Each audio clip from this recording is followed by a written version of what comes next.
message and appraisal of President Buhari's time in office. That's what's talking tonight.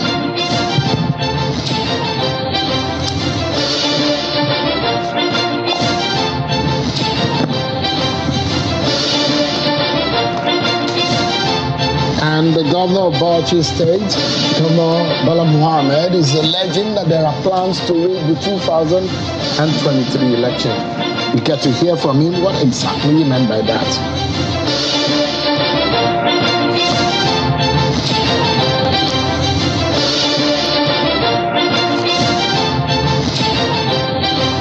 Hello everyone, welcome to the program. This is Politics Today, live on Channels Television. I'm Sean Kimale in Abuja. Happy Boxing Day to you, everyone, wherever you may be watching. And our eyes are still on the countdown to the 2023 general election. It's now 60 days, 2 months about, yes, to the 2023 elections. And we're anticipating and looking forward to the opportunity Nigerians will have to elect their new leaders. What an interesting election that promises to be. Well, get your PVC, everyone, and make your votes count. It's been a very gloomy, sad, and a dark Christmas for some.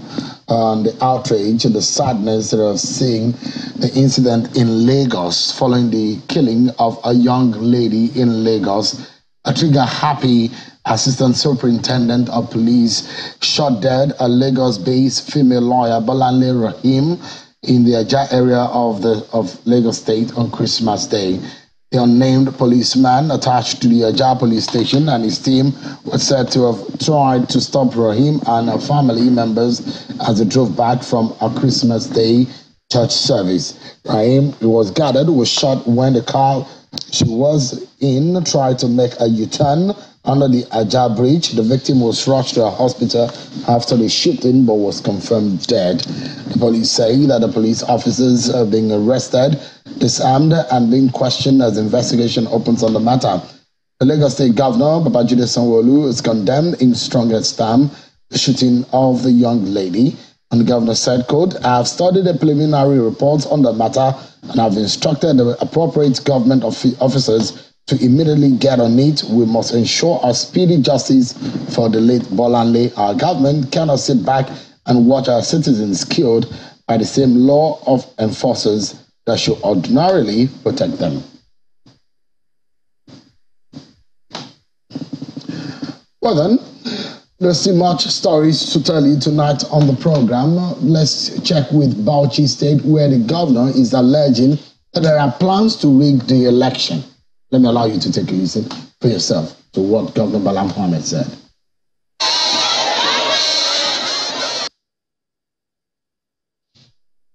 Our own responsibility is Bauchi.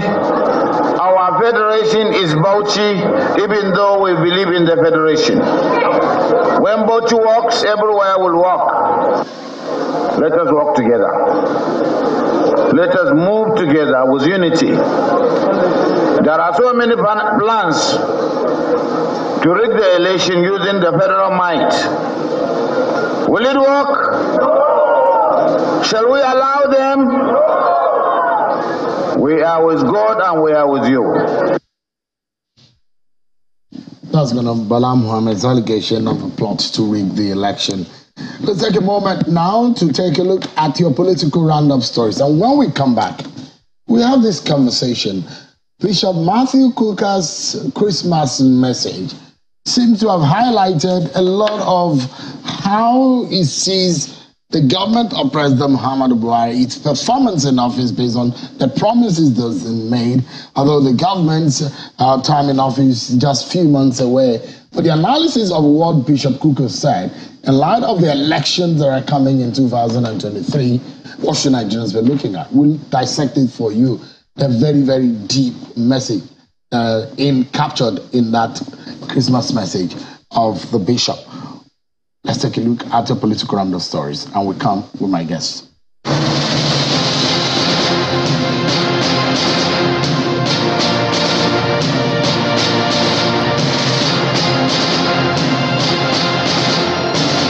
The PDP and the APC APC in Edo State are in a battle of words over allegations of attacks on campaign billboards. Many of the billboards are seen to be vacant, with only a few displaying political adverts. But the APC is insisting that this is the instruction from the Edo State Governor, Godwin Obaseki, to deny them of any advertorial spend on all the billboards in Benin City. Information reaching us that His Excellency, my brother, the Governor of Edo State, has instructed that no other billboard will be allowed to stand in the vicinity of Edo State, specifically in Benin City, other than that of PDP. The purpose of this press conference is to draw the attention of the great people of Edo State in particular, and Nigerians in general. While the Director General of the Edo APC Presidential Campaign Council, Mr. Lucky Maswa, explained that the advertising and printing companies collected money from the APC for adverts, the spokesperson of the Edo PDP Presidential Campaign Council, Chris Nahikari, insists that the PDP was the first to pay and for all the billboards in the capital. The Edo PDP Campaign Council, of which I am the Director of Media Publicity, made these payments at least 4 or 5 months ago, as soon as we knew the campaigns were going to start. The Deputy National Women Leader of the APC, Mrs. Zainab Abubakar, has called on all women in the Northeast to ensure that they turn up en masse and vote for the APC presidential candidate, Ahmed Bola Tinubu, and his running mate, Kashim Shettima. During the forthcoming presidential election, Mrs. Abubakar made this appeal during a solidarity visit to the APC Women Wing in Adamawa State to mobilize support and sensitize women on the coming elections. Massively mobilize for support for our candidates, from Bola Ahmed Tinubu to governors, to senators, to House of Reps members, to House of Assembly members, up to local government and councillorship members. A member of the House of Representatives representing Jos South and East Federal Constituency, Dachung Bagos, is assuring that the PDP will win every available political office in the state, including the presidency in 2023. Honorable Bagos stated this during the flag-off of the PDP campaigns in his constituency in Plateau State. In attendance was the governorship candidate of the party, Caleb Muftwang, and his deputy. And barely 3 weeks after the president of the Senate, Ahmed Lawan, lost to Bashir Mechina at the appeal court, hundreds of his supporters who took to the streets in Yobe State have described his inability to emerge as a Yobe North senatorial candidate as betrayal by the party leaders. The supporters who made the disclosure in Nguru, Yobe State, at a rally organized in support of the Senate President and Governor May Malabuni, revealed that Senator Ahmed Lawan is still the preferred representative that they can rely on.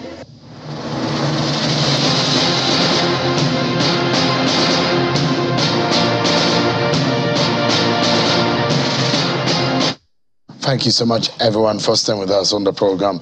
Let's get to it. Some very deep messages that has been captured in the Christmas message of Bishop Matthew Kukah, the Catholic Bishop of the Diocese of Sokoto, who said that despite the many lofty promises of President Muhammadu Buhari, he is now leaving Nigerians far more vulnerable than when he assumed office on the 29th of May 2015.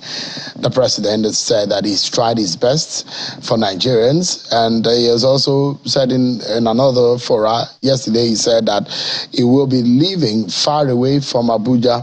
But let me allow you to listen to the president. He said he's done his best. Let's take a listen to him.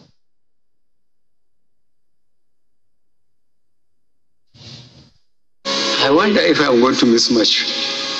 I think I'm being harassed. I believe myself that I'm trying my best, but still my best is not good enough, because there are people around that think that they can intimidate authorities to get what they want instead of going through established systems, and earn whatever they want to earn.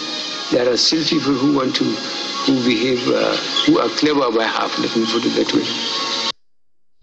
All right, you had a president there. Let me allow you to listen to my guest tonight on the program. I have Mr. Kabiru Faskari. He's a farmer, I'm understanding now. He said just before the program started. Well, a member, a chieftain of the APC. Thank you so much indeed for coming tonight. You're welcome. And Mr. Jide Ojo is a columnist and a political analyst. Thank you so much indeed. It's good to see you in your Christmas attire. I guess this was how you looked to church yesterday. We thank God for grace. Compliments of the season. Same to you. Thank you so much. It's Boxing Day.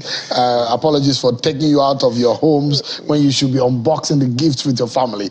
But I guess we are unboxing some information for Nigerians, and this is for the good of the nation. Let's get to it. First and foremost, let me get your view, Mr.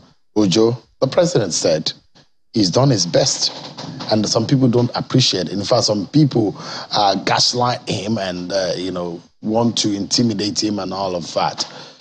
What do you make of that statement from the president's speech? Bear in mind, if you remember one of those days, he said in Imo State was being invited for a project launch and all of that, and he was speaking, and he looked visibly upset that those are supposed to be selling his performance and not doing so. And now he's saying that, look, he's done his best. And there was another time in Daura when he said, it seems Daura is the place where the president actually says his mind. There's a point in Daura where the president has said that he cannot wait to leave office. That was last year. Anyway, I feel his pains. A tree does not make a forest. And he's the commander-in-chief of the armed forces. He has the power to make and unmake. He felt he has assembled the best brains that can help him drive the vision for Nigeria. And so in the recent past, the president seems to have had a renewed vigor. The way and manner in which he is now pursuing his programs and projects and activities, it seems he is very serious when he said to us during the Democracy Day 2022 that he wants to finish strong and he does not want to be a failure. However, he seems to be starting a bit late because the damage has been done. Suffice to say that even when you read the column of his public, Femi Adesina, Dikin Adesina, this last weekend, where he also talked about the administration and the fight against insecurity and all of that. Everybody will admit that, yes, we are not where we ought to be, but we are not where we used to be. Things could be better, and that, I think, that message came out very clearly in what Bishop Kukah said, that in 2015, no one would have predicted where Nigeria is. And if you use indicators, the popular saying that facts do not lie, if you look at all the human development indicators, where is Nigeria in all of this? Whether you talk of human development, or you talk of security, or you talk about health, or you talk about education, or you talk about infrastructural development, you will see that Nigeria has been underwhelming in terms of performance. And as a columnist with one of the most revered newspapers, I do a lot of research before I put pen to paper. And each time I look at where Nigeria is, even on corruption perception index, on human development index, on the most terrorized countries, Nigeria is ranked 6th most terrorized country in the world. You cannot have all of these indicators and see that people are unduly gaslighting your administration.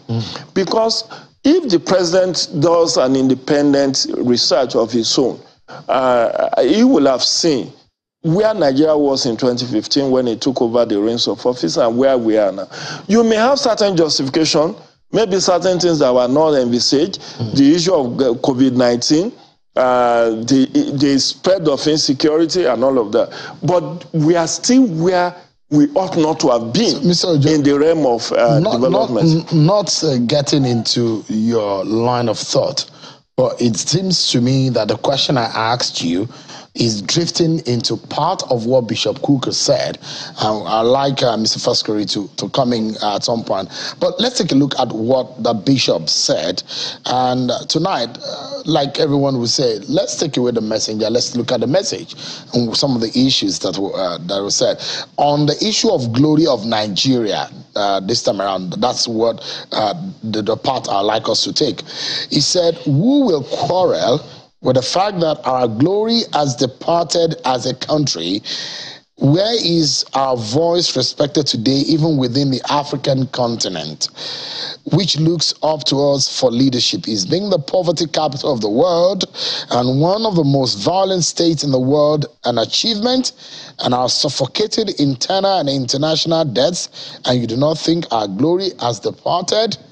These are some of the questions that the bishop is asking. And so it comes to some of the areas which you have touched on, and you think the president may not be 100% right in what he said, is it? I don't think he's right, because I said facts do not lie. Let's do away with, even when you take National Bureau of Statistics figures, according to NBS, we are now 133 million Nigerians out of estimated 206 million. Are below poverty line from the multidimensional survey that was released very recently. So if you have that, you have Nigeria being 6th most terrorized country. If you have us not doing well on Human Development Index, you don't have us doing well on Transparency International's the Corruption Perception Index, then you will know why Nigerians are aggrieved, why Nigerians feel that the president has betrayed the trust we had in him. Because he campaigned in 2015 on 3-pronged pillars. He said he was going to fight insecurity. He said he was going to fight corruption, and then it will improve our economy. And when you look at, benchmark these three and where the indicators, global indicators, has put Nigeria as of today, you will see that the performance of the administration has been underwhelming. I am saying this not to castigate. I recall that when he went to Imo, which you were talking about earlier, Sean, he was saying, look, people think government starts and ends with the presidency or with the federal government, where he was talking about 3 tiers of government and 3 arms of government, and that people focus more on federal government, leaving out the state and local government. Yes, but that is the government people see. They see more of federal government. The roads, nobody knows that there are roads called Trunk B roads, which belong to the state. They do not know that there is a Trunk C road, which belongs to local government. They do not know that primary health care centers belong to local government. They do not know that general hospitals, where there are no doctors, which has become a mere consulting clinics, belong to the state. That only the federal medical centers and tertiary health institutions belong to federal government. So that understanding is not in the minds of people. Recall that Tinubu, Bwala met Tinubu at some point when he was governor of Lagos State, and people were complaining about Oshodi Solo expressway. He had to mount a very big board to say, please bear with us, this road belongs to the federal government. So that he made that distinction that people will not continue to agitate that, look, this is Lagos. People know this is Lagos. They don't know which road belongs to federal, which road belongs to state, which road belongs to the local government. So you can go on and on. The 48% of the budget goes to federal government, 52% to local government and state. But everybody thinks the governance starts and ends with federal government. Even our budget, even our borrowing, when we say our Nigeria is indebted to the tune of 42 trillion. It is both the federal, state, and local government borrowings. Yeah. So that understanding is not there. But because he is the one everybody sees, he is the commander-in-chief of the armed forces, the buck stops At this level. Now, and apart from the fact that the buck stops, and that is why it is also needed for Nigerians now.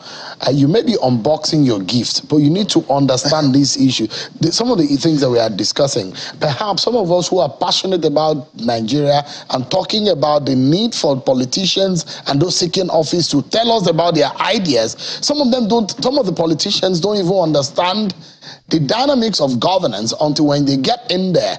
The fact remains that President Buhari and his team made promises to Nigerians, and we are holding him accountable to those promises. Not the promises that he didn't make, but those that he made. And I'd like Mr. Faskari to come into the conversation. Let me remind you of what Bishop Kukah said, and I'll read it again, on the glory of Nigeria, which boils down to the fact that when the president said, I've done my best, and there are people, there are elements within the country that are intimidating him.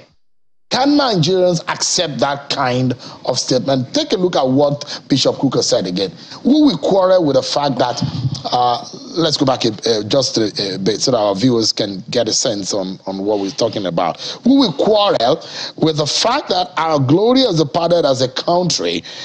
Where is our voice respected today, even within the African continent, which looks up to us for leadership? Is being the poverty capital of the world, as one of the most violent states in the world, an achievement? And our suffocating internal and international debts, and you do not think our glory has departed? These are the questions that Bishop Kukah said. He is quite right in his statements, and this is personal to him. But I traverse many countries in Africa, and I know that the reality of the situation is not that Nigeria is poorer than the countries in Africa. But he is here, he can make those statements. But let's go back to Nigeria and what the president has just said. The president has been left to talk about this on his own. The people who are supposed to throw light on the areas where some achievement has been reached and the areas where work is in progress are not talking. I'm glad that you introduced me as a farmer. Once people don't eat what they want at the time that they want and it's affordable to them, they complain. And everybody in Nigeria is going through food inflation. We spend a lot of money to feed ourselves and to do many other things. And to that, Reverend Kukah or whosoever wants to talk about this in Nigeria may be right. There is terrible inflation in terms of food. There is no food sufficiency. We have had so many problems from 2020. We have a bleak food system. The COVID came. We have been contending, or we had been contending, and we're still contending with insecurity. Then this year, we've flooding, very devastating flooding that has affected food production. So for Christmas, for instance, 2 days ago, I was on weekend file in NTA, talking as a farmer. The people are buying rice at about 40,000 and all that, and so there will be a lot of uproar on difficulties in the nation. So all these things put together can be put in the way that Kukah has put them, but you can put them sympathetically. Now, if you say that we are the poverty capital of the world, I think it is outrageous. If you say that we are, I believe I should talk about the insecurity that permeates the system that prevents even farmers from going to the farm. Isn't it a fact rather than that of a motive? That what? That we are the poverty capital of the nation. Well, no, of the world. No. I think it's balderdash to say that. We are the poverty capital of the world? No. I came. Just for a moment, Mr. Faskari, because not only that we allow people to speak their opinion and their mind, it's also that we need to also set the record straight. Yes. I'm not sure it's an opinion, isn't it, Mr. Ojo?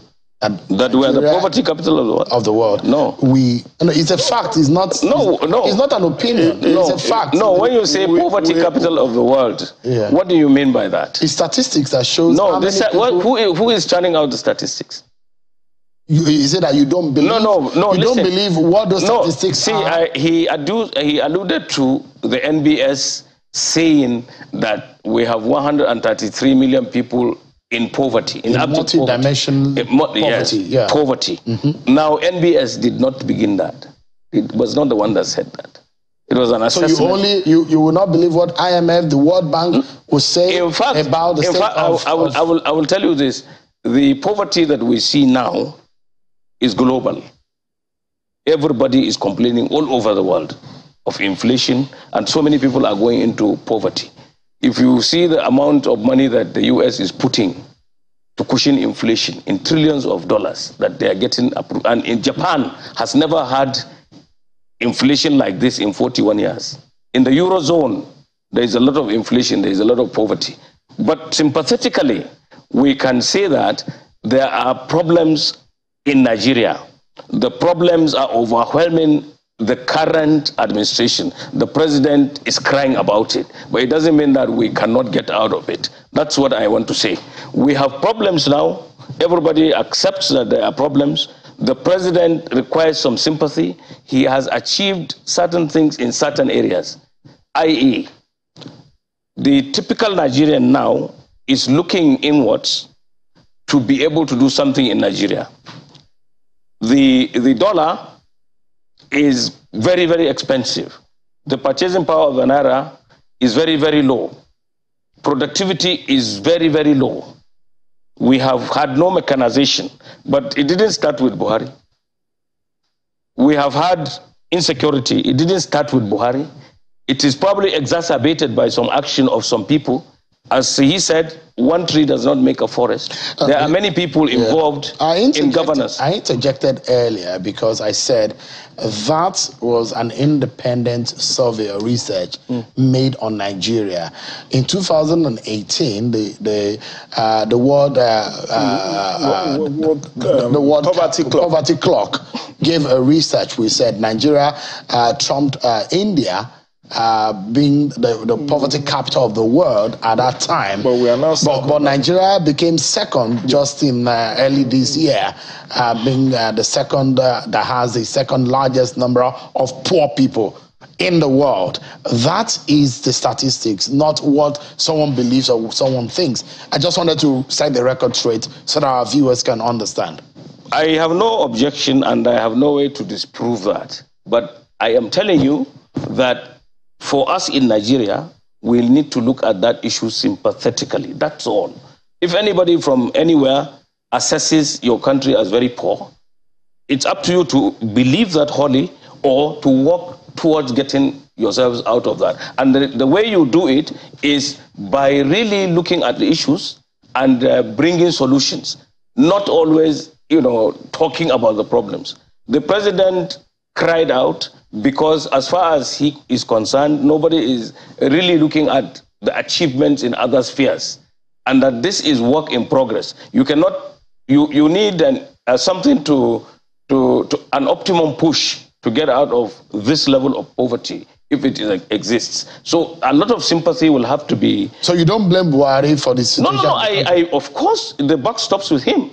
I'm going to come to that. You see, if he has alluded to the fact that most people just think that he has failed, not his whole team, not all Nigerians have failed, because actually we voted him in. We voted him in 2015. We voted him in 2019. So we are also complicit. Today we are not. We are taking a lot of the shit that is coming from some members of his cabinet. We are also responsible. We should be talking about it. We should not talk here on television sets and be making noise and all that. We should act, take action. I'm a farmer. I every day tell Nigerians that for agriculture to be the backbone of our economy, you have to appoint people to manage it on merit.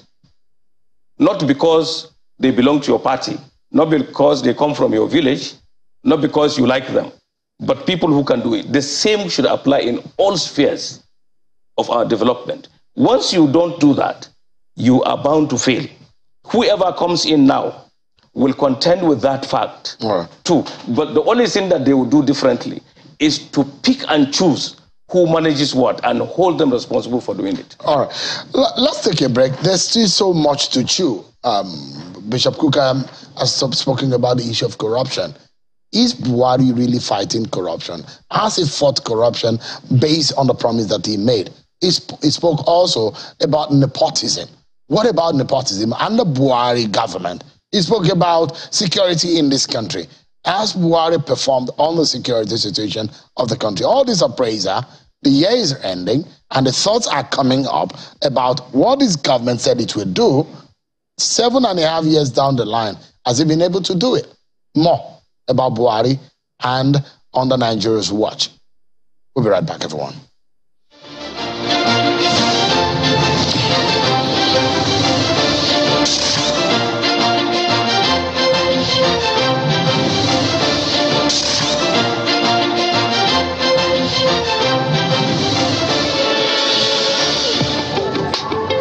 This is what they call 21st century. When my customer say I want to use POS, I will just bring out my phone, open the application, use this, press this code. I don't have anyone that's using POS anymore.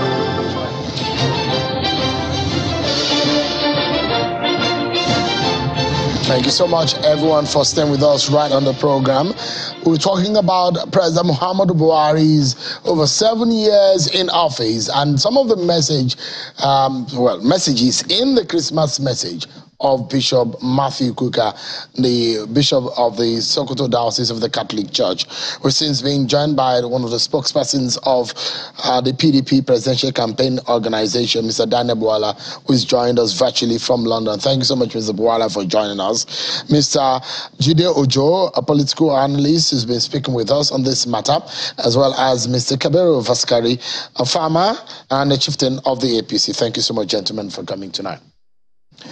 Mr. Bwala, we were speaking earlier about the glory of Nigeria, as Bishop Kukah put it, and was making reference to the fact that the glory has left Nigeria and what needs to be done urgently. We switch to the issue of corruption quickly, and I'd like to read what Bishop Kukah said in his message. He said, and I quote, "It is sad that despite your lofty promises, you are leaving us far more vulnerable than when you came. That the corruption we thought would be fought has become a Leviathan and sadly a consequence of a government marked by nepotism." So that is the words. Those are the words of Bishop Kukah. Let me get your view, since you're just joining us, Mr. Bwala, on what Bishop Kukah said in respect of this corruption matter. Well, thank you for having me. I agree with his postulation regarding corruption, albeit when the president started, he started on a good note, because I recall that at the time he started, the corruption was purely prosecuted on the basis of professionalism, and there was no coloration of politics in it. Which was why the president sort of got some accolade and award over a few period of time. But the corruption level has assumed a proportion at this moment that can boldly be said to be historic, in the sense that I do not think since the commencement of this republic there is a corruption that has gone as far as this. And all you need to do is not to go far. In fact, let us just look at two areas. If you look at the central bank, the revelation that has come up through Kazori, a House of Rep member, is quite instructive. And I'm telling you, by the time that can of worms, that Pandora box is open, it will probably bring down the entire government. Because if you hear his confessional statement, he has practically indicted the entire cabinet of the president. Entire cabinet of the president. And he was bringing letters to Brekete family where they are reading it. And this is the aspect of central bank alone, when they are talking about trillions. I'm sure by the time the president again goes beyond the bureaucracy and looks at an unconventional way, because what he's doing with central bank is applying an unconventional approach. There has been interministerial committee, which has done practically nothing in that respect. But as soon as he went unconventional and used this Kazori as few other individual, look at the Pandora box. If he applies the same tool to the petroleum industry, the NNPC, with the shocking revelation about oil tape, this is going to sink the country down. So I agree with him that in terms of corruption, the president is likely to leave a historic sad memory. But the good thing for the president, in my view, is that what is happening through this Kazaure might be the president's Maradonic approach to saying that I will not retire back to Daura without exposing the people around me or in my government who are involved in that. So we see how the Pandora box is open and the extent to which it is open. Let me get Mr. Ojo's view on this, on the issue of corruption and what Bishop Kukah said. Well, there are two ways to look at this. Institutionally, the institutions are doing their best. If you go by statistics, EFCC said this year they've recorded over 3,000 convictions. ICPC likewise. And then when you look at in terms of laws, this year the president has signed the Proceeds of Crime Act, Kukah, and amendment to the Money Laundering Act. And just last week, during the Federal Executive Council, there was this launch of IMAC, which is meant to grant civil society, media, and multiple stakeholders opportunity to track the implementation of projects that are going on across the country. And the fact that it's under this administration we have in the IPPIS and the BVN, the what's it called, the Treasury Single Account. All of these are institutional legal way of fighting corruption. However, when you juxtapose all of this, both the institutions and then against the background of the kind of worms that was opened with the forensic audit of the Niger Delta Development Commission, that up to today, that report could not be made open because it was really stinking. The forensic audit report of the Niger Delta Development Commission. And you could see the infighting, even in terms of constituting the board of NDDC. Then you look at the oil theft. How could anybody in good conscience have a Buhari as president, someone whom everybody believes, and Nigeria as of September could not meet half of its budgetary allocations for crude oil production? The 2022 budget was premised on 1.8 million barrels per day. In September, Nigeria recorded about 900,000 barrels per day. 900,000 barrels were stolen. So much so that we have to engage a non-state actor to help us with the surveillance of our oil pipeline. We have NIMASA, we have the Nigerian Navy, we have the DSS, we have the Nigerian Army, we have the Nigerian Police, we have the Civil Defense, who are primarily saddled with, oil pipeline surveillance and all of that. And yet we are recording that quantum as in oil theft at industrial scale. And the situation hasn't significantly improved as I speak with you. The other one is what my brother there in UK talked about, the stamp duty kind of war that Honorable Kazaure has also revealed. Even though that seems exaggerated because it is something trillion, it seems exaggerated, but because you wonder what is the volume of but despite that there is some form of exaggeration, Nigerians need to know how much has come in from stamp duty collection and who is in possession of that.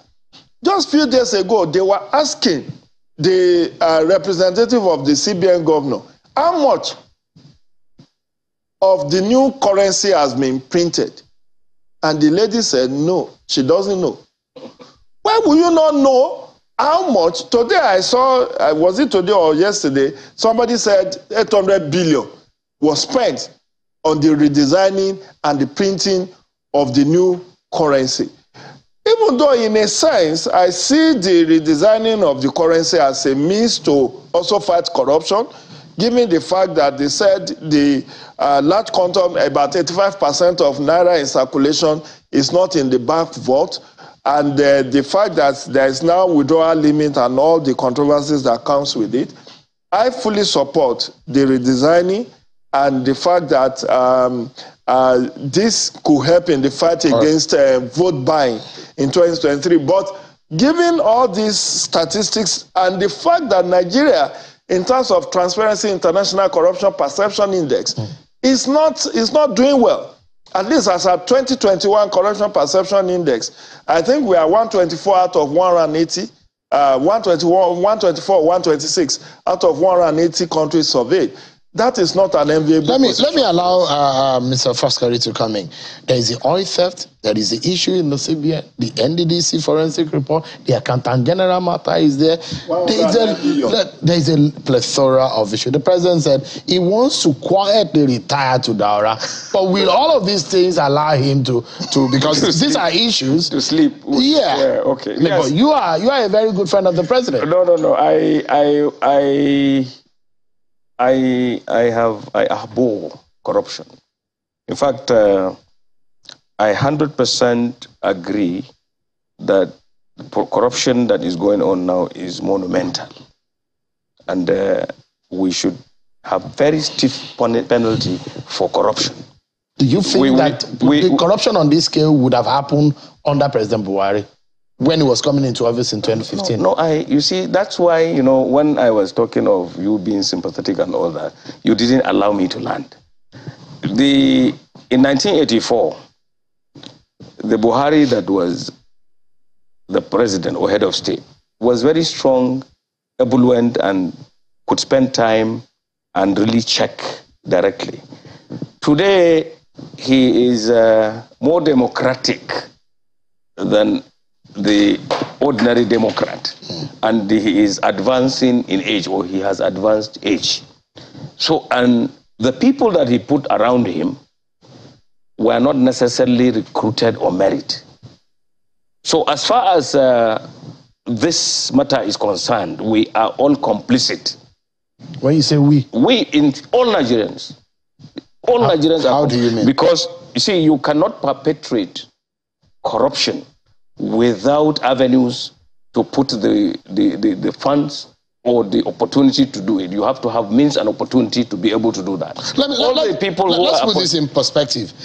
From what Bishop Kukah said, he said that despite your lofty promises, and don't forget what the president promised. Yeah. So I'm not sure any of those things that have been discussed tonight are outside what the president promised.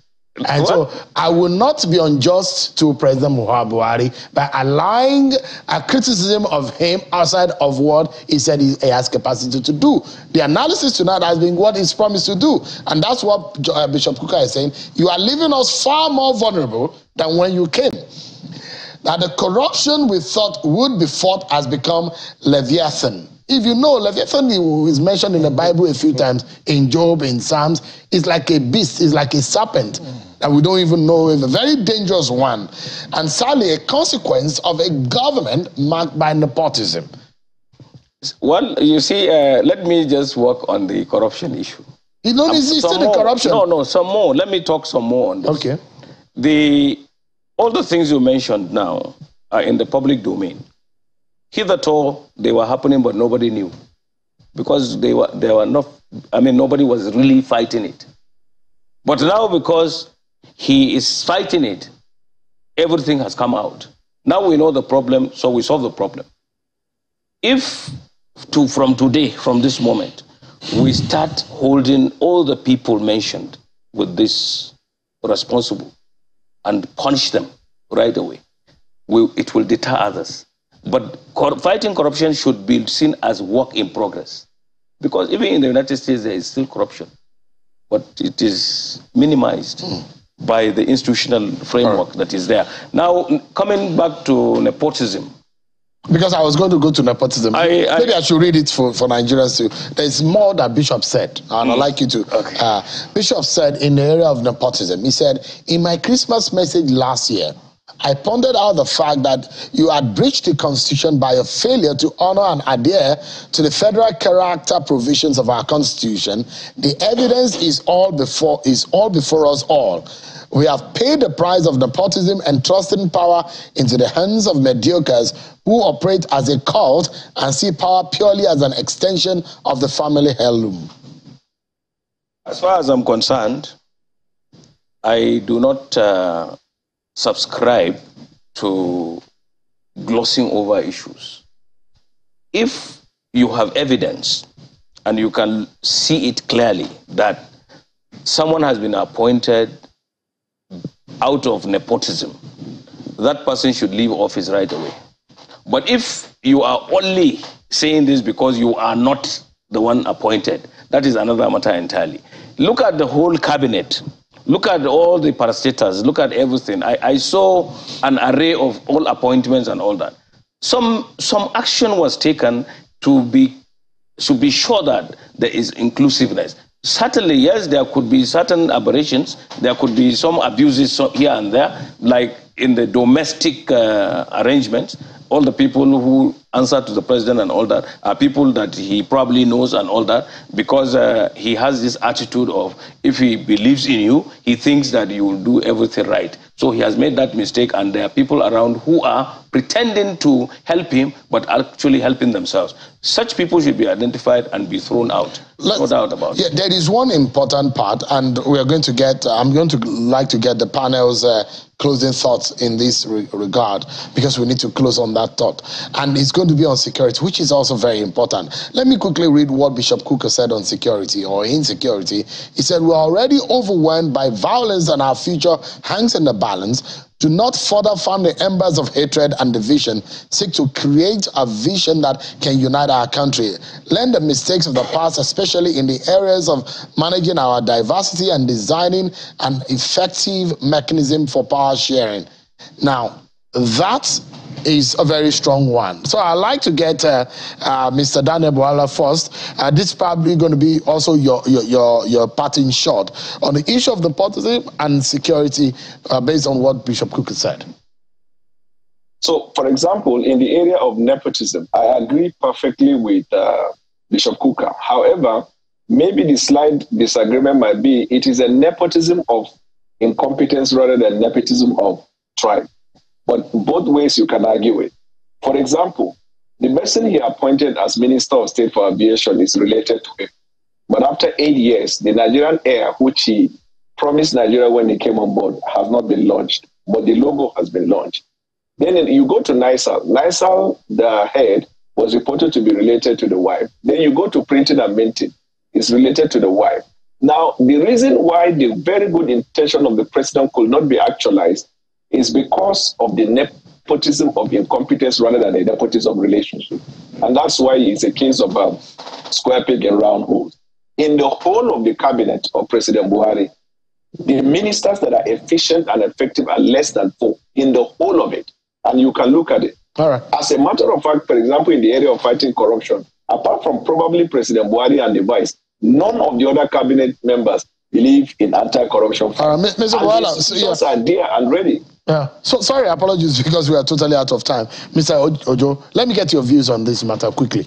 Yeah, I mean, it depends on the side on which you are looking at it. I agree with to an extent that there is some level of nepotism on the part of the president. Look at the security chiefs.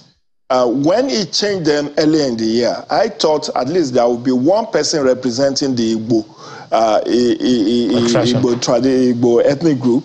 And it's so shocking that you are replacing 5 people and you had somebody from Kaduna and then somebody from Kano among 3 service chiefs. Then the DSS, there was a recruitment I learned not too long ago where preponderance of people who were brought in fresh recruits into DSS, quite a substantial number of them are said to be from Katsina State. So these are some of the issues. We're totally out of time. Let me give you 20 seconds. We are totally out of time. I like what everybody else is saying on this matter, but some of these allegations that, like, I know the Minister for Aviation, he is not related to the president at all. Right. There is no relationship whatsoever. We need to leave it at that. Thanks so much, gentlemen, for coming. I appreciate your time. And that's our show for tonight, everyone. Many thanks for watching. I'm sure Kimale. God bless Nigeria.